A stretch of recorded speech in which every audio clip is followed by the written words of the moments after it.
नमस्कार, एक बार फिर से स्वागत है आप सभी का मेरे इस चैनल पे। और बेटा अभी तक हम लोग क्लास 10th हम लोगों ने पढ़ाना स्टार्ट किया है और क्लास 10th में पढ़ना स्टार्ट किया और हमने क्लास 10th में हम लोगों ने मैथ का पहला चैप्टर जो रियल नंबर है उसका खत्म किया है चैप्टर को। उसके बाद जो सेकंड चैप्टर है आज पॉलिनोमियल्स, उसके बारे में हम लोग चर्चा करें। इंट्रोडक्शन वीडियो होने वाला है पॉलिनोमियल्स का। ये आज इस वीडियो के माध्यम से ये जानेंगे, आज इस वीडियो में आप लोग देखेंगे कि पॉलिनोमियल्स हम लोग क्या क्या पढ़ने वाले हैं बेटा और क्या क्या चीजें आपको इस पूरे चैप्टर में देखने को मिलेंगी। सारी चीजें आज इस वीडियो के सिंगल शॉट के अंदर हम लोग इसको कंप्लीट करेंगे। उसके अलावा इस पूरे चैप्टर में आपको कोई और चीज अलग से देखने को नहीं मिलेगी।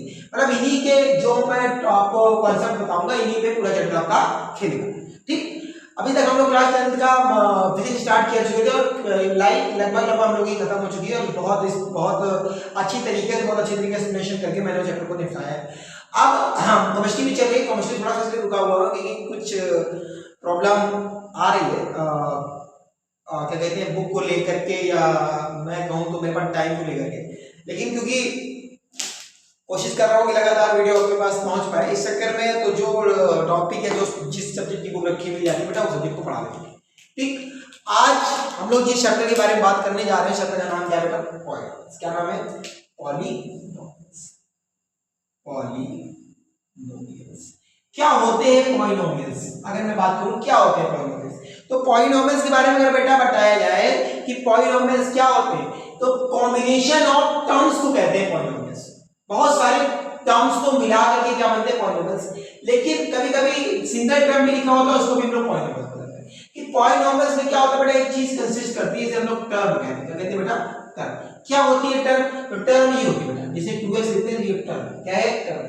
टर्म क्या होती है? टर्म की 2x लिखा हुआ टर्म है जिसमें एक वेरिएबल प्रेजेंट होता है और एक कोएफिशिएंट प्रेजेंट होता है, उसको हम क्या कहते हैं? टर्म। क्या कहते हैं? टर्म। ठीक, अब हम बात कर लेंगे इसमें आगे वाला पार्ट क्या होता है, उसको बेटा कहते हैं कोएफिशिएंट। क्या कहते हैं बेटा? कोएफिशिएंट कहते हैं। और इसको क्या कहते हैं बेटा? इसको कहते हैं वेरिएबल। वेरिएबल मतलब सर, वेरिएबल मतलब कि जो चीज वेरी करती है उसको क्या कहते हैं बेटा? वेरिएबल। क्या कहते हैं? वेरिएबल। वेरी करने वाले, जो वेरी करने में एबल हो वो क्या होते हैं? वेरिएबल। जो वेरी करने में एबल होते हैं उनको क्या कहते हैं बेटा? वेरिएबल कहते हैं। जैसे इनमें अगर बात करें तो इनमें एल्जेब्रिक टर्म्स आएंगे x y a b c d। ठीक है, कभी आपने जीवन में कभी इतनी आपने 8th में मैथ पढ़ी, 7th में मैथ पढ़ी, 6th में मैथ पढ़ी, क्या कभी आपने x की कोई वैल्यू फिक्स कर दी? नहीं। जीवन में भी x की वैल्यू फिक्स नहीं होती है। किसी के जीवन में 1 होती है, किसी की 2 होती है, किसी की 3 होती है। उस बारे में बात नहीं कर रहे हैं, राइट से रिलेटेड नहीं करेंगे। अब हम लोग किसकी बात कर रहे हैं? यहाँ पर बात करेंगे वेरिएबल्स। तो यहाँ पर इस x की कोई एक वैल्यू फिक्स नहीं। क्या है? कोई एक वैल्यू फिक्स नहीं है। तो जो चीज की वैल्यू फिक्स नहीं होती बेटा उसको क्या कहते हैं? वेरिएबल। क्या कहते हैं? वेरिएबल। और वेरिएबल के आगे जो टर्म लिखा होता है उसको कोएफिशिएंट कहते हैं। हालांकि इस टर्म को हम एक और नाम दे सकते हैं, उसका नाम दे सकते हैं बेटा कांस्टेंट। क्या नाम दे सकते हैं? कांस्टेंट। क्या नाम दे सकते हैं? कांस्टेंट।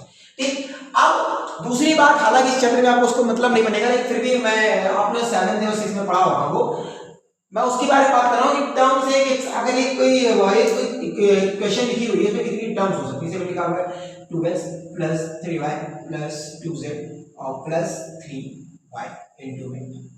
अगर मैं इसमें बात करूं बेटा टर्म्स कितनी होती है, तो टर्म्स बेटा एक वेरिएबल के साथ मिल गया, एक वेरिएबल के साथ मिल गया। इसको आप टर्म नहीं बोलेंगे, इसको एक टर्म में काउंट करते हैं। एक टर्म में इसलिए काउंट करते हैं जब आप इसका मल्टीप्लिकेशन करके आंसर लिखेंगे तो हमेशा एक टर्म देगा। क्या देगा? एक ही टर्म में देगा। लेकिन यहाँ पर क्या है, इनका आंसर अलग अलग है। ठीक, तो मल्टीप्लाई और डिवाइड, जब कहीं पर मल्टीप्लाई और डिवाइड हो रहा हो तो दोनों चीज को क्या करते हैं, उन दोनों वेरिएबल क्या करते हैं? एक काउंट करते हैं। यहाँ के कोई अगर टर्म पूछे कितनी टर्म है? 1 2 3 4, कितनी टर्म बेटा? 4। अगर ये तो एक माइनस लगा होता तो ये टर्म उसको काउंट करते हैं। तो ये आपकी क्या होती है बेटा? टर्म्स होती है। क्या होती है? टर्म्स। ठीक, अब हम लोग इस चैप्टर में आगे बढ़ने जा रहे हैं कि टर्म्स के हिसाब से according to the types of polynomials, types of polynomials based on terms। Terms के हिसाब से पॉलिनोमियल कितने प्रकार के? तो टर्म्स के हिसाब से बेटा पहले पढ़ते हैं मोनोमियल्स। क्या होते हैं बेटा? मोनोमियल्स। क्या होते हैं मोनोमियल्स? फिर हम लोग बात करते हैं बाइनोमियल्स। किसकी बात करते हैं बेटा? बाइनोमियल्स। बाइनोमियल्स। फिर हम लोग बात करते हैं मतलब इसकी ट्राइनोमियल्स। किसकी बात करते हैं? ट्राइनोमियल्स। और फिर हम लोग और भी बात कर लेते हैं, तो हम लास्ट में कह लेते हैं इसका एक नाम दे देते हैं सीधा बड़ा सा, पॉलिनोमियल्स। क्या नाम लेते हैं? मोनोमियल्स, जहां पर एक टर्म मौजूद होगी। कितनी टर्म मौजूद होगी? एक टर्म। जैसे 2x लिखा हुआ है 2y लिखा हुआ है। ऐसे यहाँ पर एक टर्म सिंगल टर्म मौजूद होगी उसको क्या कहेंगे बेटा, मोनोमियल्स कहेंगे।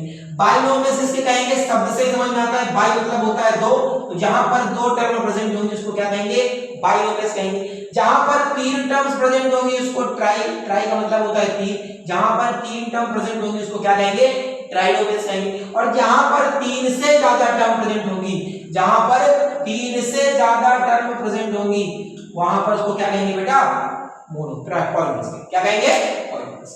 आई होप इट्स क्लियर होगी कि based on polynomial types of polynomial on the basis of the terms के हिसाब से पॉलिनोमियल कितने प्रकार के होते हैं, चार प्रकार। कितने प्रकार के बांटे बेटा, चार प्रकार। अब हम लोग जो इस चैप्टर में बात करने वाले हैं आगे, वो बात करने वाले हैं डिग्री की। किसकी बात करने वाले हैं, डिग्री की। किसकी, डिग्री। क्या होती है डिग्री? अगर डिग्री की डेफिनेशन लिखने जाए, अगर डिग्री की डेफिनेशन लिखने जाए तो डिग्री को क्या कहते हैं बेटा, डिग्री क्या होती है, डिग्री होती है द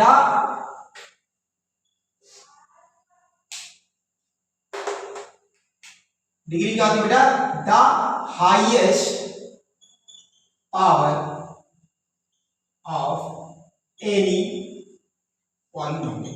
किसी भी पॉलिनोमियल्स की जो हाईएस्ट पावर होती है उसको क्या कहते हैं बेटा, डिग्री। पावर मतलब जैसे अगर मैं ये लिख लूं 2x की पावर, तो ये क्या है बेटा, ये पावर है, इसी को क्या कहते हैं बेटा, डिग्री। जैसे कोई पॉलिनोमियल अगर मैं लिखूं, जैसे लिखूं 2x square plus 3xy, 3x की पावर 3 प्लस 2z, तो यहाँ पर जो हाईएस्ट पावर होगी, हाईएस्ट पावर आपको क्या लिखनी है बेटा, 3, तो इसकी डिग्री क्या हो जाएगी, 3। क्या हो जाएगी, 3 हो जाएगी। अगर एक बात करें दूसरा एग्जांपल है 3x की पावर 4 प्लस 3y की पावर 5 प्लस 3 की पावर z की पावर 1, तो यहाँ पर हाईएस्ट पावर क्या लिख रही है बेटा, 5 लिख रही है। यहाँ पर डिग्री क्या हो जाएगी इसकी, 5। तो डिग्री क्या होती है, जो किसी भी पॉलिनोमियल की जो हाईएस्ट पावर होती है उसको क्या कहते हैं बेटा, डिग्री। क्या कहते हैं, डिग्री कहते हैं।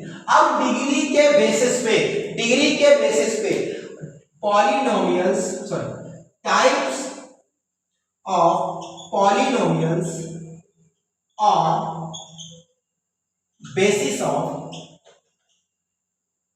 on basis of degree. Degree के बेसिस पे पॉलिनोमियल्स कितने प्रकार के होते हैं, तो डिग्री के बेसिस पे पॉलिनोमियल 3 प्रकार। कौन कौन से होते हैं बेटा, पहला होता है लीनियर। कौन सा होता है बेटा, लीनियर। दूसरा क्या होता है, क्वाड्रेटिक। क्या होता है बेटा, क्वाड्रेटिक। तीसरा क्या होता है बेटा आपका, क्यूबिक। क्या होता है, क्यूबिक। जहां पर एक सिंगल पावर, जहां पर सिंगल पावर, जहां पर पावर 1, वहां पे क्या कहेंगे, लीनियर। जैसे 3x + 2y कुछ भी करके लिखिए। जहां पर पावर क्या है बेटा, सिंगल पावर है, वहां पर क्या होगा, लीनियर। जहां हाईएस्ट पावर कितनी है उसकी, 2 है, हाईएस्ट पावर कितनी है, 2 है, उसको क्या कहेंगे, क्वाड्रेटिक। और जहां हाईएस्ट पावर 2 से ज्यादा है, 3 है, कितनी है, 3, उसको क्या कहेंगे बेटा, क्यूबिक। और 3 से ज्यादा हो जाए तो उसको क्या कहते हैं, पॉलिनोमियल्स। क्या कहते हैं, पॉलिनोमियल्स या क्वाड्रेटिक। अगर 3 से ज्यादा 4 है तो क्वाड्रेटिक, सॉरी क्वाड्रेटिक नहीं, 3 से ज्यादा 4 5 3 से ज्यादा तो क्या बोलेंगे, पॉलिनोमियल्स। क्या बोल देंगे, पॉलिनोमियल्स। ठीक, तो हमने पहले पढ़ा कि बेसिस और पॉलिनोमियल्स के टाइप किस पे, बेसिस टर्म्स के बेसिस पे। अब हमने पढ़ा कि पॉलिनोमियल्स की टाइप बेटा किसके बेसिस पे, वो आपके डिग्री के बेसिस पे। अब हम पढ़ने जा रहे हैं कि जीरोस ऑफ पॉलिनोमियल्स क्या होते हैं। जीरोस किसी भी पॉलिनोमियल्स के क्या होते हैं, ये बहुत इंपॉर्टेंट टॉपिक है इस पूरे चैप्टर में। जीरोस इस पूरे चैप्टर में बेटा इसी से आपका पूरा लेना देना मिलेगा। कितनी भी आप एक्सरसाइज लगाएंगे 2.1 2.2 2.3, कितनी भी आप एक्सरसाइज लगाएंगे सभी सी पे बेसिस मिलेगी आपको। जीरोस ऑफ पॉलिनोमियल क्या होता है, पहले समझिए कि जीरोस क्या होता है किसी पॉलिनोमियल्स का। जीरोस क्या होता है, एक ऐसी वैल्यू, क्या बेटा, एक ऐसी वैल्यू जो किसी भी पॉलिनोमियल्स को क्या कहते हैं बेटा, जब उस पे उस पॉलिनोमियल को, तो उस पॉलिनोमियल को क्या कहते हैं बेटा, सेटिस्फाई करते हैं, उसकी वैल्यू क्या लगे, नंबर इक्वल टू 0 लिखे। द वैल्यू ऑफ वेरिएबल, अगर मैं जीरोस की जीरो ऑफ पॉलिनोमियल में चाहूं कि the value of variable which for which the variable will be 0। ऐसी value, the value of variable for which it becomes 0। ऐसी value जिसके लिए कोई भी पॉलिनोमियल का हो जाता है बेटा 0। जैसे अगर बात करें कि पॉलिनोमियल है 2x + 4 = 0, ये पॉलिनोमियल। अगर हम यहाँ पे बात करें, यहाँ अगर हम x की वैल्यू निकालना चाहें तो 2x = -4, x की वैल्यू क्या है, -2 -4/2, -4/2 दैट इज -2।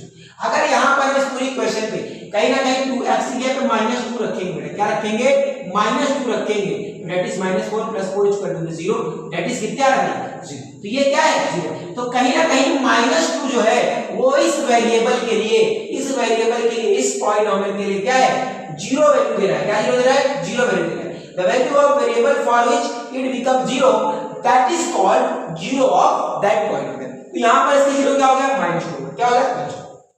अब बहुत इंपॉर्टेंट बात की बात ध्यान रखिएगा, बहुत इंपॉर्टेंट बात यह है कि एक वेरिएबल के कितने 0 हो सकते हैं, एक कोई वेरिएबल तो बोलते हैं कि number of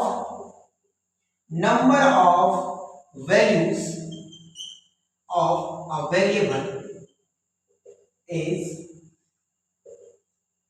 degree of that, जितनी उसकी हाईएस्ट डिग्री होगी is highest degree of that variable, उसकी जितनी हाईएस्ट डिग्री होगी, highest degree of that variable, उस वेरिएबल की जो हाईएस्ट डिग्री होगी वही उसके क्या होंगे बेटा, क्या होंगे उसके जीरो, उतने ही उसके नंबर ऑफ जीरोस होंगे। जैसे अगर हम बात कर लें, बेटा हम आपसे कहें कि ये लिखा हुआ है 2x² + 4 इक्वल टू में 0, तो यहाँ पर वेरिएबल की हाईएस्ट पावर कितनी है 2, तो यहाँ पर x की बेटा दो वैल्यूज आएंगी। कैसे आएंगी देखो दिखाते हैं। x की कितनी वैल्यू आएगी -4, x² की वैल्यू आएगी -4/2 दैट इज -2, कितनी आएगी बेटा -2। अब यहाँ पर अगर हम x² की बात करें तो x² -2, अगर x लिखेंगे तो बेटा क्या लिखेंगे +-√2 दो, क्या लिखेंगे +-√2 लिखेंगे, मतलब यहाँ पर प्लस भी √2 हो सकता है और -√2 है, तो यहाँ पर इसके कितनी है दो वैल्यू, कितनी बेटा आई 2, तो मतलब दोनों वैल्यूज अगर यहाँ पे पुट करेंगे तो दोनों वैल्यूज को ये सेटिस्फाई करेगा और आपस में आंसर क्या देगा बेटा 0 देगा, क्या देगा 0 देगा। तो जितनी एक वेरिएबल, एक पॉलिनोमियल की जितनी हाईएस्ट डिग्री होती है उतने ही नंबर ऑफ जीरोस होते हैं। क्वाड्रेटिक में 2 जीरोस होते हैं, तो क्वाड्रेटिक में हाईएस्ट पावर 2 होती है। लीनियर में बेटी 2 होंगे क्योंकि लीनियर में 3 होंगे, लीनियर में 1 होंगे क्योंकि एक ही हाईएस्ट पावर होती है। क्यूबिक की बात करें तो क्यूबिक में कितने होंगे 3 होंगे क्योंकि क्यूबिक की हाईएस्ट पावर क्या होती है 3। ठीक है, अब हम लोग बात करने जा रहे हैं कि अगर कोई एक ग्राफ ड्रॉ है बेटा, क्या ग्राफ है, क्या अगर कोई एक ग्राफ ड्रॉ है तो कैसे नंबर ऑफ जीरोस फाइंड करेंगे। ग्राफिकल रिप्रेजेंटेशंस, क्या होगा heading, graphical representation of zeros, zeros का ग्राफिकल रिप्रेजेंटेशन कैसे होता है। जैसे अगर बात करें find the zeros of px, कोई एक px एक पॉलिनोमियल है उसके जीरोस फाइंड करते हैं, कैसे फाइंड करेंगे आप। जैसे ग्राफ है, क्या है ग्राफ है, ठीक। अब इस ग्राफ में बेटा क्या खास बात है, इस ग्राफ की खास बात ये है सर कि इस ग्राफ में क्या है बेटा, ये x डैश है, ये x है, ये y और ये y डैश है, ठीक। अब इस ग्राफ में नंबर ऑफ जीरोस कितने होंगे। अब इस नंबर ऑफ जीरोस अगर इस ग्राफ के माध्यम से अगर आपको निकालने, अगर आपको नंबर ऑफ जीरोस निकालने, जैसे अगर मैं कोई लाइन ऐसे क्रॉस करके जा रही है तो नंबर ऑफ जीरोस कितने हो जाएंगे बेटा 0, कितने 0।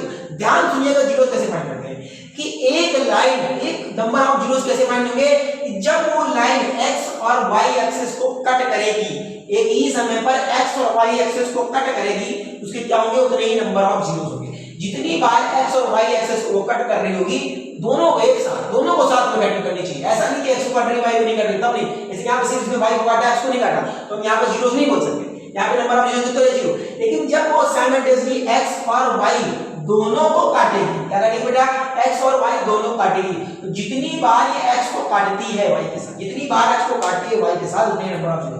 यहाँ पर एक कट पड़ा 1 0 2 0 3 0 और 4 0, यहाँ पर नंबर ऑफ जीरो कितने हो गए 4। अगर एक बात करें कोई और बना ले, हम कहते हैं ये 2 3 और इसको बढ़ाने आगे ये 4, यहाँ पर नंबर ऑफ जीरो कितने हो गए 1 cut 2 cut 3 cut 4 cut 5 cut 6 cut और ये 7। यहाँ नंबर ऑफ जीरो कितने हो गए 7। तो जितनी बार ये x एक्सिस पे वापस आकर टकराएगी, उतनी जितनी बार x और y एक्सिस को एक बार काट रही होगी उतने ही नंबर ऑफ जीरोस होते हैं किसी भी पॉलिनोमियल के ग्राफ में। ठीक है, आई होप आपको ये क्लियर होगा।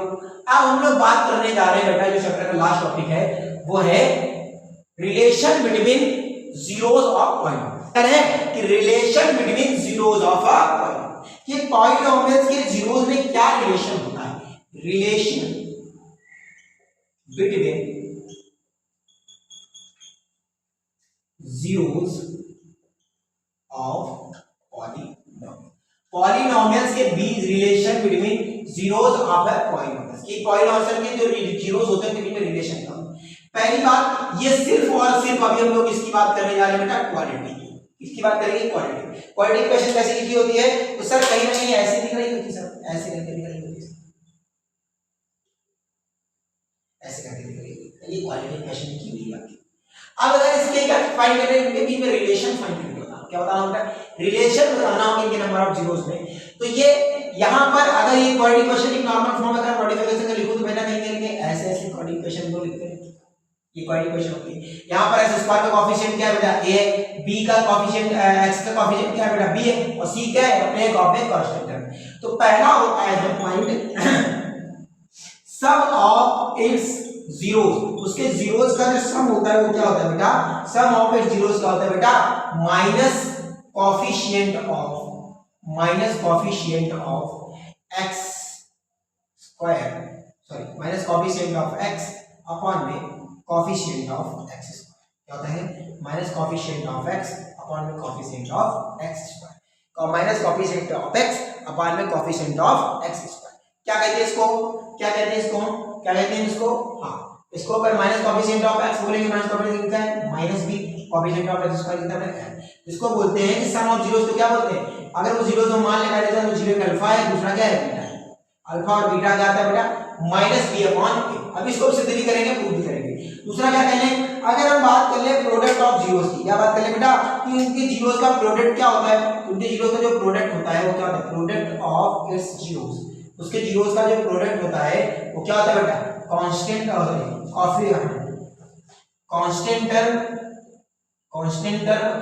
में coefficient of x square, coefficient of x, दोनों में coefficient of x square common होता है। यहां से कोएफिशिएंट क्या लिखेंगे? c अपॉन में, क्या लिखेंगे बेटा? c अपॉन में। तो इसके जीरोस का अगर प्रोडक्ट पूछा जाए अल्फा इनटू बीटा पूछा जाए क्या लिखेंगे? c upon a। क्या लिखेंगे बेटा? c upon a। चलिए एक क्वेश्चन के लिए एक दो चीज प्रूव करने की कोशिश करते हैं। चलिए क्वेश्चन लेते हैं और देखते हैं कि क्या ये दोनों चीजें जो लिखी हुई हैं वो सही है कि नहीं। ठीक, चलिए क्वेश्चन ये है आपका x square equal to 7x plus 10 equal to 0। अगर यहां पर से इसके जीरोस निकालने की कोशिश करें तो अगर आपको याद है वो चीज कि क्या करते हैं, पहले स्प्लिट मेथड क्या है कि पूरी को इस टर्म का, अच्छा टीचर्स क्या बताते हैं मैं फिर से बता दूं, टीचर से बोलते हैं कि जो आगे वाला है उसका इससे मल्टीप्लाई करा दो, बाकी क्या अगर जोड़ने घटाने में 10 आए और मल्टीप्लाई करने में क्या है 20 आए। लेकिन मैं ऐसा नहीं बोलता, मैं कहता हूं कि पूरे टर्म का मल्टीप्लिकेशन इसमें होगा। अगर इस पूरे टर्म का मल्टीप्लिकेशन इसमें हुआ तो 10x स्क्वायर। भाई अगर पूरे टर्म का नहीं कराओगे तो ये x कहां लेके आओगे? अपने मन से जबरदस्ती थोड़ी उतार दोगे, उसका भी एक्सप्लेनेशन दो कि वो x आता कहां से। तो वो एक्स यहीं से आता है, जिसको हम दो पार्ट में तोड़ सकते हैं।